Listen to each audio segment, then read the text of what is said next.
भक्तों, नया साल शुरू होने से पहले बासी रोटी का यह उपाय चुपचाप कर लेना। आपकी 7 जन्मों की गरीबी हमेशा के लिए दूर हो जाएगी।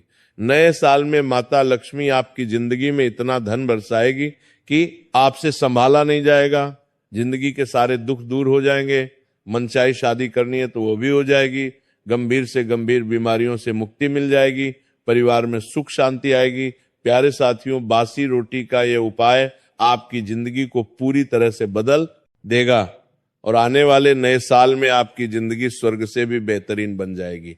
मुझे पता है आप अपने जीवन में बहुत दुख झेल रहे हो, बहुत परेशानी आपने इस साल सही है, लेकिन भक्तों, नया साल बस कुछ ही दिनों में शुरू हो रहा है और अगर आप अभी ये बासी रोटी का उपाय कर लेंगे तो आपके घर में माता लक्ष्मी दौड़ी चली आएगी और हमेशा हमेशा के लिए रहने लगेगी।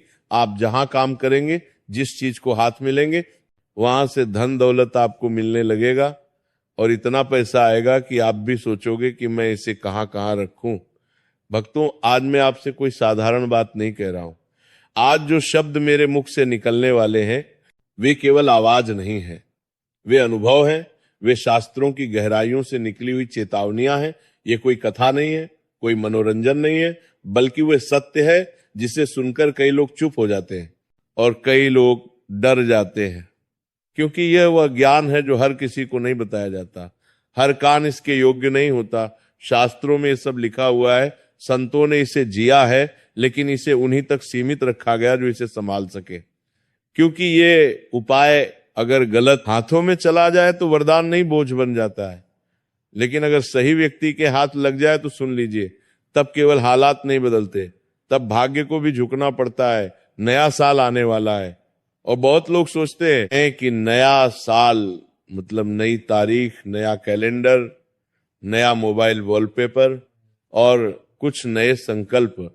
लेकिन जो जीवन को समझता है, जो कर्म को पहचानता है, वह जानता है कि नया साल केवल दिन नहीं बदलता।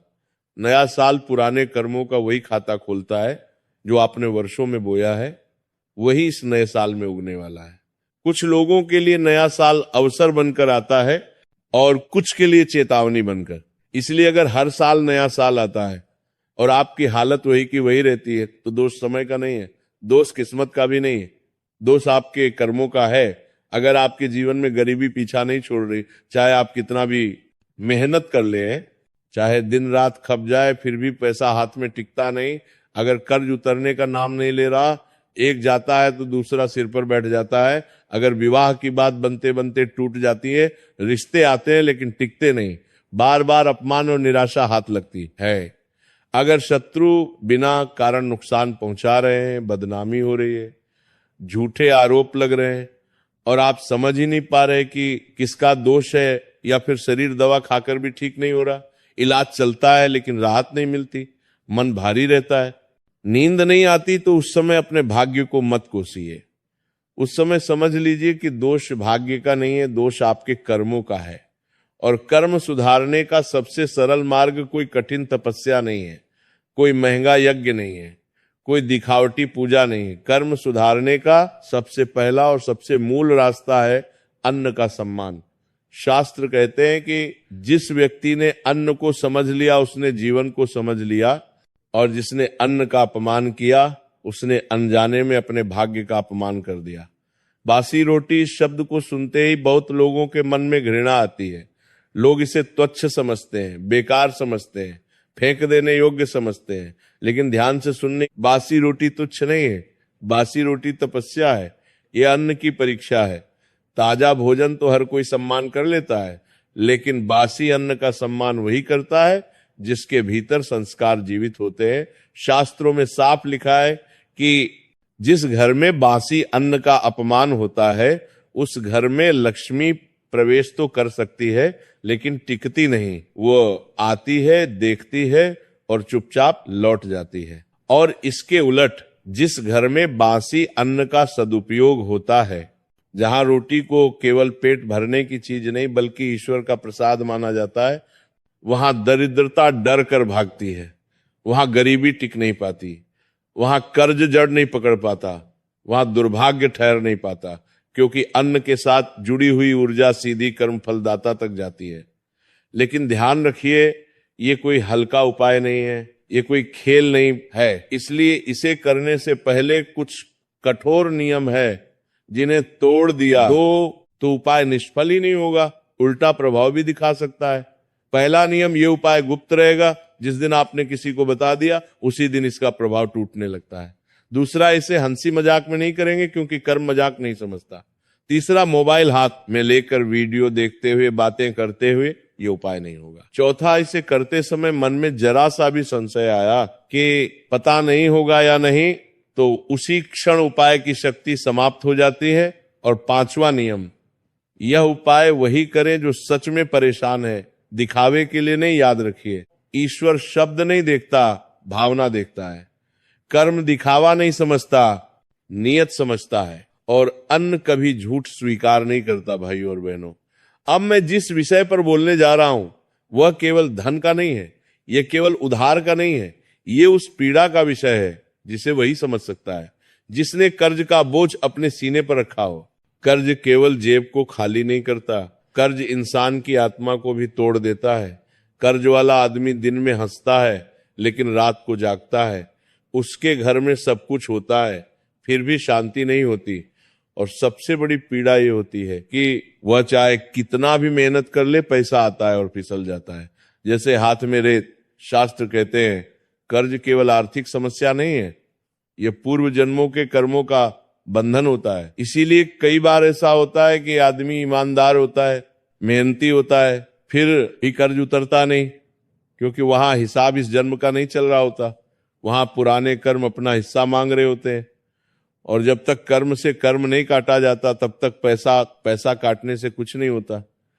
अब ध्यान से सुनिए, कर्ज से मुक्ति का यह उपाय कोई जादू नहीं है, ये कर्म का संतुलन है। इसमें ना तंत्र है, ना दिखावा है, ना ऊंची आवाज में मंत्र है। ये उपाय चुप्पी से किया जाता है, क्योंकि कर्ज की जड़ भी चुपचाप ही घर में बैठी होती है। ये उपाय शनिवार की सुबह किया जाता है। शनिवार कर्म फलदाता का दिन। उसी दिन जब इंसान अपने कर्म को स्वीकार करता है तभी शनि कृपा करते हैं। सुबह सूरज निकलने से पहले उठना है, उस समय वातावरण शुद्ध होता है और मन अब भी संसार के बोध से भरा नहीं होता। अब एक बासी रोटी लीजिए, ध्यान रखिए, वही रोटी जो रात की बची हुई हो, वही रोटी जिसमें आपके घर की ऊर्जा बसी हो, बाजार की रोटी नहीं, होटल की रोटी नहीं, अपने घर की। अब उस बासी रोटी पर काले तिल रखिए। काले तिल कोई सामान्य दाना नहीं है, शास्त्रों में काले तिल को कर्ज का भक्षक कहा गया है। काले तिल कर्मों का भार अपने ऊपर ले लेते हैं, इसलिए हर पितृकर्म, हर शनि दोष, हर कर्ज मुक्ति में काले तिल का प्रयोग होता है। ये केवल प्रतीक नहीं है, ये ऊर्जा का माध्यम है। अब उस रोटी को लेकर घर से बाहर जाए, किसी को बताए बिना रास्ते में किसी से बात नहीं करनी है, मोबाइल हाथ में नहीं होना चाहिए। मन शांत रखें, सीधे पीपल के पेड़ के पास जाइए। पीपल वो वृक्ष है जहां पृथ्वी की नकारात्मक ऊर्जा खींचकर चली जाती है। पीपल के नीचे बैठा हुआ कर्म कभी खाली नहीं जाता। पीपल के नीचे उस बासी रोटी को रख दीजिए। और अब ध्यान से सुनिए, बोलना बहुत कम है, ऊंची आवाज में कुछ नहीं कहना, केवल मन ही मन या बहुत धीमे स्वर में इतना कहना है, हे कर्म फलदाता, मैंने जाने या अनजाने जो भी कर्म किए उनके कारण जो बंधन मुझ पर चढ़ा है उसे अब काट दीजिए। मैं कर्ज नहीं, कर्तव्य निभाना चाहता हूं। बस इसके बाद वहां खड़े नहीं रहना है, पीछे मुड़कर नहीं देखना है। ये पीछे ना देखना बहुत बड़ा संकेत है। इसका अर्थ है जो चला गया उसे वापस मत बुलाओ। जैसे ही आप पीछे देखते हैं आप फिर उसी समस्या से जुड़ जाते हैं। अब समझिए, इसका फल इस उपाय के बाद चमत्कार ये नहीं होगा कि अगले दिन लॉटरी लग जाएगी, नहीं, शास्त्र ऐसा झूठ नहीं सिखाते। चमत्कार ये होगा कि रास्ते खुलने लगेंगे, कहीं से पैसा आने का मार्ग बनेगा, कोई रुका हुआ भुगतान वापस आएगा, कोई ऐसा व्यक्ति मदद करेगा जिसकी आपने कल्पना नहीं की होगी। कई बार उधार देने वाला स्वयं शांत हो जाता है, कई बार कर्ज चुकाने की व्यवस्था अपने आप बनने लगती है। और सबसे बड़ा चमत्कार ये होता है कि अब पैसा टिकने लगता है और व्यय के बीच संतुलन आने लगता है, मन का बोझ हल्का होने लगता है। लेकिन एक बात याद रखिए भाइयों और बहनों, ये उपाय केवल वही फल देता है जो अंदर से टूट चुका हो, लेकिन झूठा ना हो। जो कर्ज लेकर ऐश करता है उसके लिए ये उपाय नहीं है, जो मेहनत से भागता है उसके लिए ये उपाय नहीं है। ये उपाय उसके लिए है जो कर्ज से शर्मिंदा है, जो रात को ईश्वर से रोता है और जो सच में मुक्त होना चाहता है।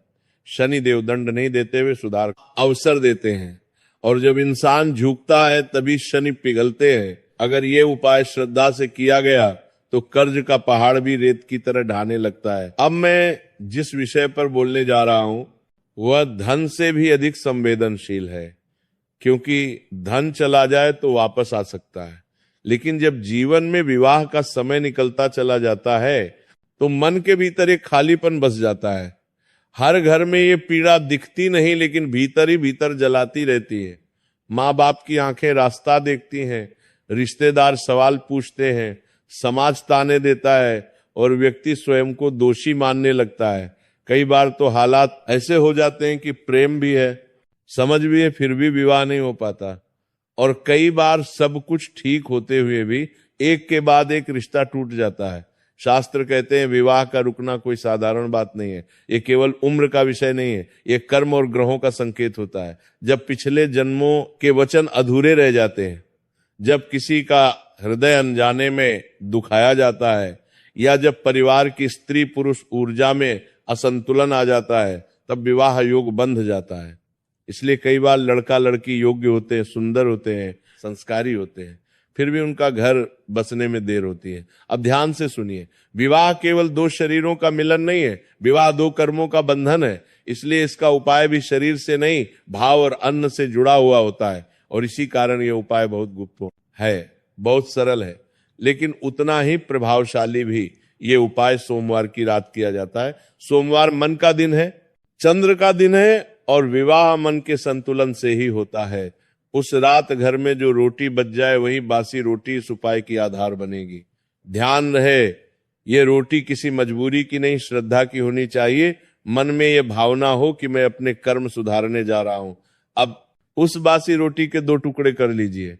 ये 2 टुकड़े केवल रोटी नहीं है, ये स्त्री और पुरुष ऊर्जा का प्रतीक है। अब पहला टुकड़ा अगली सुबह गाय को खिलाइए।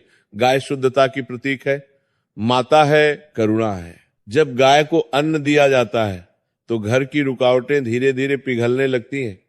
गाय उस अन्न के साथ आपके घर का दुख भी अपने भीतर ले लेती है।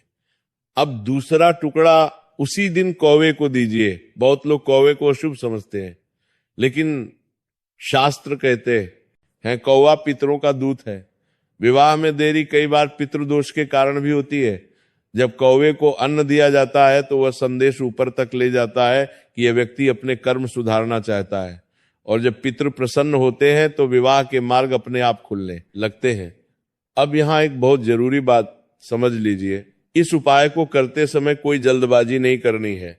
मन में किसी विशेष व्यक्ति का नाम लेकर हाट नहीं करनी है। शास्त्र कहते हैं जब हम जिद करते हैं तब कर्म उलझता है। केवल इतना भाव रखें कि हे ईश्वर, जो मेरे लिए उचित हो वही शीघ्र मेरे जीवन में आए। इस उपाय के बाद जो परिवर्तन आते हैं वे धीरे आते हैं, लेकिन स्थायी होते हैं। अचानक बातचीत शुरू होती है, रुके हुए